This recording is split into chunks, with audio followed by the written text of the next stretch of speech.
अगला सवाल हम ले लेते हैं।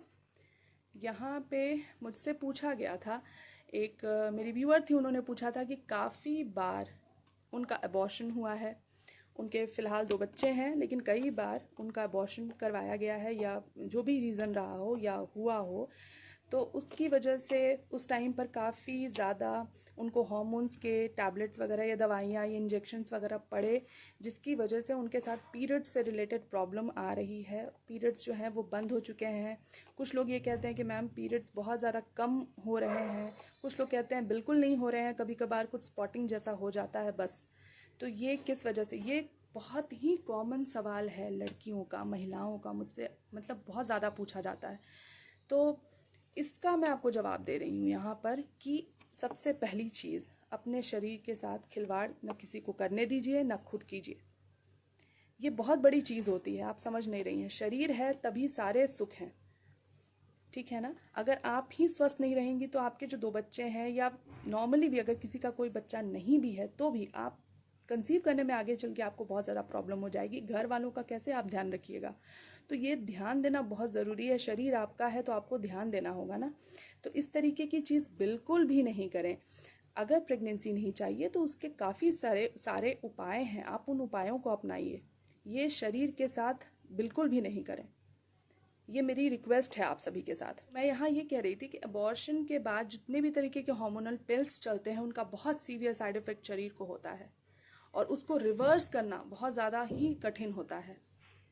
और मुझे पूरी की पूरी हिस्ट्री जाननी होगी कि किस तरीके से क्या हुआ, कौन कौन सी दवाइयाँ चली, और उसके बाद कुछ अच्छी दवाइयाँ मैं आपको सजेस्ट कर पाऊँगी, कुछ अच्छा उपाय मैं आपको बता पाऊँगी। अभी के लिए अगर इस तरीके की प्रॉब्लम किसी के साथ हो रही है, हार्मोनल इम्बैलेंस महिलाओं में हो रहा है, किसी भी वजह से हो, तो सबसे पहली जो चीज़ है वो आप शुरू कीजिए शतावर को लेना। मैंने उस पर वीडियो बनाया है, और मैं ये ज़रूर कहना चाहूँगी हर महिला को, हर लड़की को, कि बहुत अच्छी दवाई है। किसी भी उम्र की महिला को, किसी भी उम्र की लड़की को इसे दिया जा सकता है। यहाँ तक कि अगर आप मेनोपॉज से गुजर रही हैं तो भी आप इसे ले सकती हैं। ये आपके लिए काफ़ी ज़्यादा फ़ायदेमंद होगा। और एक और चीज़ बता देना चाहती हूँ कि बाज़ार में जो शतावर अवेलेबल है वो कहीं ना कहीं उसमें शुगर एडेड होते हैं, तो वो बहुत ज़्यादा, जो मैं कहूँगी कि असरदार नहीं होता है। लेकिन फ़िलहाल आप उसे ले सकते हैं। मेरे पास हम लोग भी जो है अपनी क्लिनिक में शतावर का पाउडर हम लोग रखते हैं जड़ी बूटी के फॉर्म में। आप उसको भी मंगवा सकते हैं, वो काफ़ी ज़्यादा इफ़ेक्टिव होगा आप सभी के लिए, क्योंकि एकदम किसी भी तरीके से कोई प्रोसेस नहीं है, किसी भी तरीके का कोई प्रिजर्वेटिव ऐड नहीं है, एकदम रॉ फॉर्म में आपको वो मिलेगा, और उसका जो असर होगा वो बहुत ही ज़बरदस्त होता है। तो अगर आप चाहें तो आप लॉकडाउन के बाद इसको ले सकते हैं हमसे भी। तो फ़िलहाल तो मार्केट में अगर अवेलेबल है और आपका अप्रोच है तो आप उसको ले आएँ, आप मार्केट से उसे लें और उसको शुरू करें। ये बहुत सेफ दवाई है, फीमेल के लिए बहुत ज़बरदस्त टॉनिक है, किसी भी तरीके की हार्मोनल इम्बैलेंस से आपको बचाएगा। तो और प्लीज़ मेरा रिक्वेस्ट है आप सभी के साथ कि कॉन्ट्रासेप्शन के उपाय अपनाएं, बिल्कुल भी अबॉर्शन के तरफ मत जाएं। आगे चलकर यूट्रस से संबंधित बहुत तरीके की परेशानियां होंगी। आप अपने आप को कैंसर की तरफ ढकेल रही हैं, इस चीज़ को समझिए। आप खुद अपने लिए मौत को बुला रही हैं, मैं अगर कहूँ तो ये गलत नहीं है। ये सिचुएशन बहुत ही ज़्यादा वर्स्ट है। किसी को भी इस तरीके का जो काम है वो नहीं करना चाहिए। अपने लिए थोड़ा जागरूक होइए, थोड़ा आवाज़ उठाइए, और थोड़ा अलर्ट रहिए अपने हेल्थ को लेकर। तो ये कुछ सवाल थे, और भी अगर आपको कोई जवाब चाहिए हो तो आप मुझे इनबॉक्स कर दीजिएगा। और जितने भी लोगों ने मुझसे सवाल किए थे, मैंने कोशिश किया है कि कुछ कॉमन सवाल को उठाऊं और उसके जवाब आज के इस वीडियो में दूं।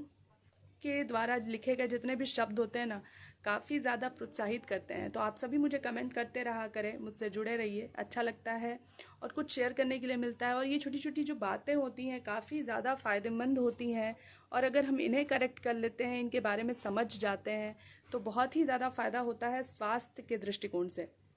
मेरी यही कोशिश है। दवाइयाँ हमेशा सेकेंडरी होती हैं। अगर हम कुछ लाइफस्टाइल चेंजेस कर लेते हैं, खाने पीने का ध्यान देते हैं, स्ट्रेस लेवल को अपने मैनेज करना सीख जाते हैं, वो किसी भी तरीके से हो सकता है। आप स्ट्रेस को कम करने के लिए बच्चों के साथ समय बिताइए, गार्डनिंग कीजिए, थोड़ा पार्क वगैरह में घूमिए, स्ट्रेस को के बढ़ने का सबसे बड़ा रीज़न हमारा फ़ोन भी है। दिन भर हम उसको देखते रहते हैं, कई तरीके की न्यूज़ उसमें चलती रहती है, इसकी वजह से भी जो है वो स्ट्रेस लेवल हमारा बढ़ता है। ऐसे लोगों की बातों को कान के ज़रिए अंदर मत आने दीजिए जो आपको डिस्टर्ब करते हैं। ये बहुत अच्छा समय है, आप ऐसे टॉक्सिक लोगों से दूर हैं तो घर में एंजॉय कीजिए। मान लीजिए घर में भी अगर ऐसे कुछ लोग मौजूद हैं तो अपना काम निपटाइए, अपने रूम में आइए, कुछ क्रिएटिव कीजिए, जिसमें आपका मन लगता है वो कीजिए, थोड़ा अच्छी किताबें पढ़िए। तो बहुत सारे उपाय हैं, ज़रूरी नहीं है कि किसी पर्टिकुलर आसन में बैठ गए और मेडिटेशन करने लगे हम लोग, यही एक उपाय होता है, ऐसा बिल्कुल भी नहीं है। स्ट्रेस मैनेज करने के बहुत इजी उपाय हैं, आपके सामने हैं, आप उन सारी चीज़ों को कीजिए जिसमें आपका मन लगता है, आपका नेचुरली स्ट्रेस लेवल जो है वो कम हो जाएगा। मुझे ज़रूर बताइएगा कि मेरी बातें आप सभी के लिए कितनी यूज़फुल रहीं, कुछ आपके जो प्रॉब्लम्स थे क्या आपको उसका कुछ सल्यूशन मिला। अगले सेशन में मिलते हैं, अपना ख्याल रखिएगा।